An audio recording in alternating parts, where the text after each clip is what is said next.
ಸುದ್ದಿಸಾಕ್ಷಿ news ಚಾನಲ್ಗೆ ಸ್ವಾಗತ. ಚಿಕ್ಕಬಳ್ಳಾಪುರ ನಗರದ ಭುವನೇಶ್ವರಿ ವೃತ್ತದಲ್ಲಿ ಕರ್ನಾಟಕ ರಕ್ಷಣಾ ವೇದಿಕೆ ಪ್ರವೀಣ್ ಕುಮಾರ್ ಶೆಟ್ಟಿ ಬಣದ ವತಿಯಿಂದ 16ನೇ ವರ್ಷದ ಸಿರಿ ಹಬ್ಬವನ್ನು 5 ದಿನಗಳ ಕಾಲ ಅತ್ಯಂತ ವೈಭವದಿಂದ ಏರ್ಪಡಿಸಲಾಗಿತ್ತು. 16ನೇ ವರ್ಷದ ಸಿರಿ ಹಬ್ಬವನ್ನು ಉದ್ಘಾಟನೆ ನೆರವೇರಿಸಿದ ಕರ್ನಾಟಕ ರಕ್ಷಣಾ ವೇದಿಕೆಯ ಅಧ್ಯಕ್ಷ ಪ್ರವೀಣ್ ಶೆಟ್ಟಿ ಅವರು ಮಾತನಾಡುತ್ತಾ, ರಾಜ್ಯದ ಗಡಿ ಭಾಗದ ಚಿಕ್ಕಬಳ್ಳಾಪುರ ನಗರದಲ್ಲಿ ಕರ್ನಾಟಕ ರಕ್ಷಣಾ ವೇದಿಕೆ ಕಳೆದ 16 ವರ್ಷದಿಂದ ಅರ್ಥಪೂರ್ಣವಾಗಿ ನಾಡು ನುಡಿಯನ್ನು ಉಳಿಸಿ ಬೆಳೆಸುವ ಕೆಲಸ ಮಾಡುತ್ತಿದೆ ಎಂದು ಶ್ಲಾಘಿಸಿದರು. 5 ದಿನಗಳ ಕಾಲ ನಡೆದ ಸಿರಿ ಹಬ್ಬದಲ್ಲಿ ಪ್ರತಿದಿನವೂ ಮನರಂಜನೆ ಕಾರ್ಯಕ್ರಮವನ್ನು ಏರ್ಪಡಿಸಲಾಗುತ್ತಿತ್ತು.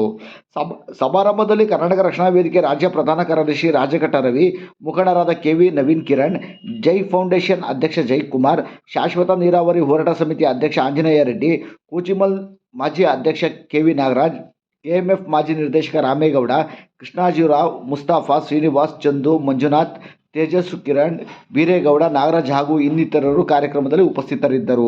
ವರದಿ ಗಜೇಂದ್ರ, ಸುದ್ದಿಸಾಕ್ಷಿ ನ್ಯೂಸ್, ಚಿಕ್ಕಬಳ್ಳಾಪುರ.